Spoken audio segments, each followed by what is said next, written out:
This episode of the Fireside Chats with Mr. Olson, where we will be talking about the latter phases of the civil rights movement, which included separation and stagnation. So I want to just remind you of my goals when discussing the civil rights movement. That the civil rights movement was definitely not an accident. It was not something that just randomly happened by chance. It took a lot of work, and it took a lot of work by people other than Martin Luther King Jr. and Rosa Parks. In addition, the civil rights movement was not a neatly organized, homogenous movement, meaning it included several different actors with several different prescriptions for solving racial issues in America. There were gay Americans, there were black Americans, there were white Americans, there were male Americans, female Americans, there were even non-white and non-black Americans. There were rich Americans, poor Americans, you get the point. In addition to that, it's important to remember that all black people do not have to agree for it to be considered a civil rights movement, okay? So we're going to pick up our discussion by talking about Birmingham in 1963, just kind of a reminder. This is where Bull Connor sicked the dogs on protesters. There's Levi, a child, getting sick by the dogs in Birmingham now. That's what the monument looks like. But anyways, if you recall, this was a instance in which protesters were peacefully trying to change segregation and the ways of the South, and were met with resistance by various white authorities. Okay, so the practice that these protesters were engaging in was called civil disobedience, which is disrupting society in a peaceful way. The protesters wanted to get arrested to overflow the jails so that society couldn't function, and it worked. In Birmingham, for example, the city officials had to relent, and eventually businesses in the downtown area were desegregated. Okay, so it's something that does work, but it takes a lot of time and persistence. With the success that was born out of Birmingham, civil rights leaders planned a march on Washington in 1963. Now, this is related to similar to the March on Washington that was planned in the early 1940s when A. Philip Randolph, the man pictured right there, planned a march on Washington, told FDR that if he didn't pass an executive order which barred discrimination in defense manufacturing, that they would march 100,000 black Americans on Washington. And FDR responded by telling him he couldn't do that, somebody might get killed, and so on and so on. Anyways, the executive order passed. FDR stepped back from his challenge to A. Philip Randolph, and there was no march in the 40s. However, in the 1960s, a march was planned. It was planned by these two guys, A. Philip Randolph and Bayard Rustin. Have you ever heard of them before? Probably not. You want to know why? A. Philip Randolph was a communist. Bayard Rustin, he was gay. So you usually don't hear about the civil rights leaders that have their quote-unquote faults. But anyways, this was the stage that Martin Luther King Jr. gave his I Have a Dream speech. So out of a march that was planned by two other people, Martin Luther King becomes the undisputed leader of the civil rights movement. So that brings me to a question.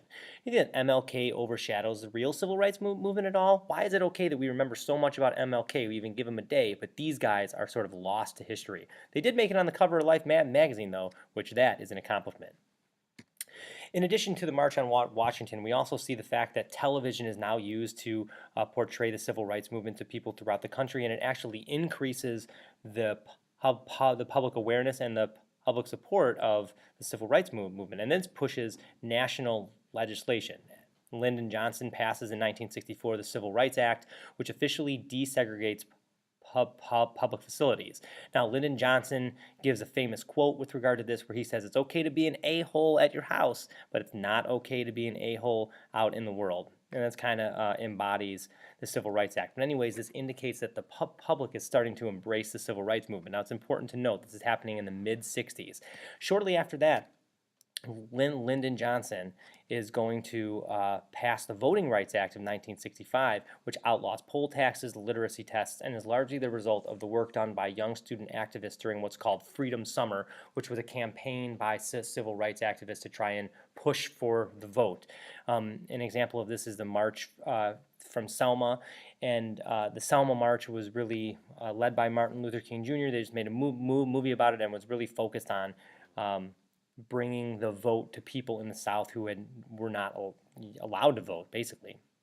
Okay, so now by 1965, you might be thinking to yourself, well, the civil rights movement is having all of these successes. What eventually happened to it? Why did it unravel? Well, by 1968, many blacks were still poor, especially those in urban areas in the North and the West. Most of the results were only seen in the South, and that doesn't help a poor person in New York City. Several other black leaders were frustrated with the slow pace of change. They thought that Martin Luther King was too accommodating. In essence, he was just like another civil rights leader in the past who was too accommodating. Well, we'll get to him in a second.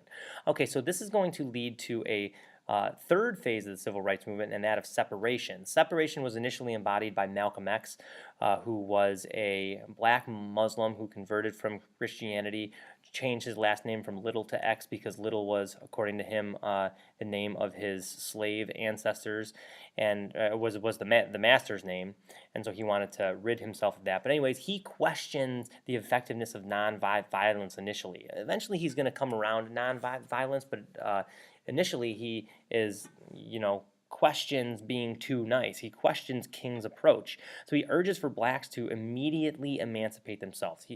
Immediate power. Now, him contrasting with MLK, they kind of remind me of two historical civil rights leaders that were around at about the turn of the 20th century. If you can name them, then you're doing a good job. Anyways, Malcolm X is starting this new breed of civil rights movement that is also embodied by a group called the Black Panthers that are begun in Oakland, California in 1966. Now, again, it's important to note they're starting in Oakland, California, not the South. They're starting in 1966. This is when black people throughout the United States are getting frustrated with the slow pace of change.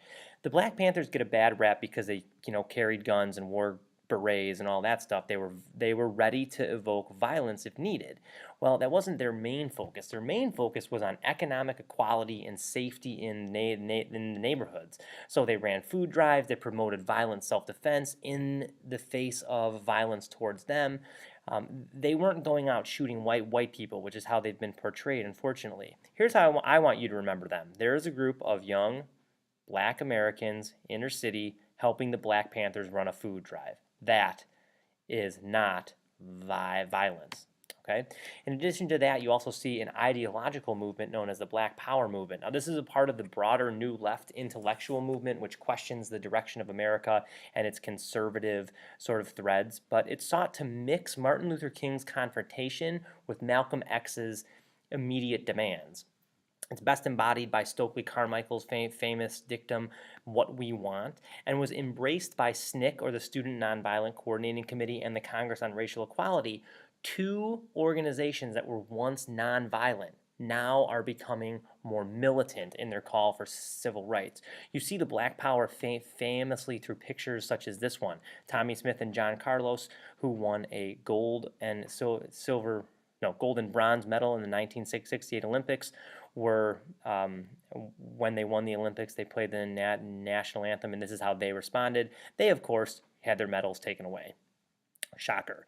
Now, the slow pace of change is, in addition to leading to these sort of splinters of civil rights activism, we also start to see frustration boil over in inner cities. Los Angeles succumbs to riots, or become known as the Watts riots in 1965, that are largely the result of de facto racial segregation and economic inequality. Black people are frustrated.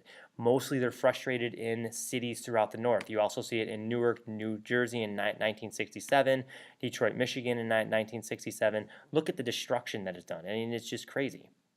Okay, so all of these things are kind of boiling under the surface, getting ready to blow up, and on April 4th, which just happens to be the day I'm filming this video, 1968 is when it all is going to blow up.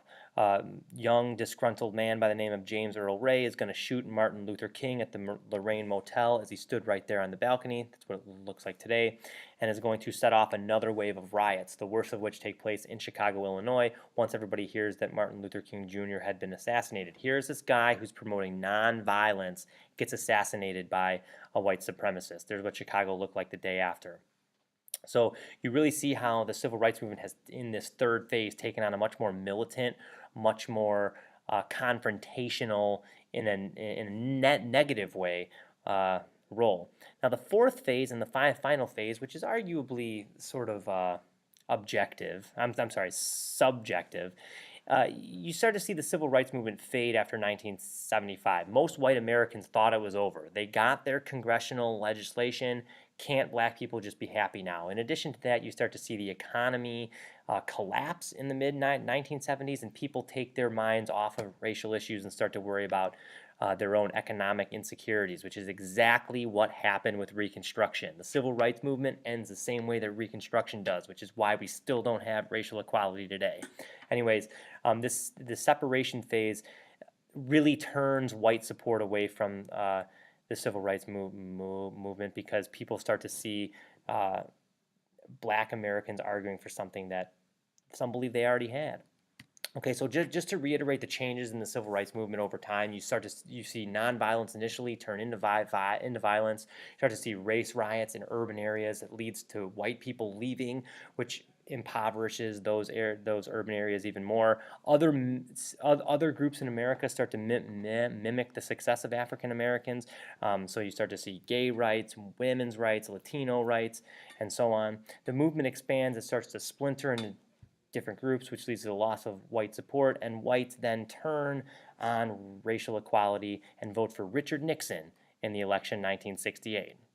Anyways, all of this civil rights movement talk has me thinking, America? Peace.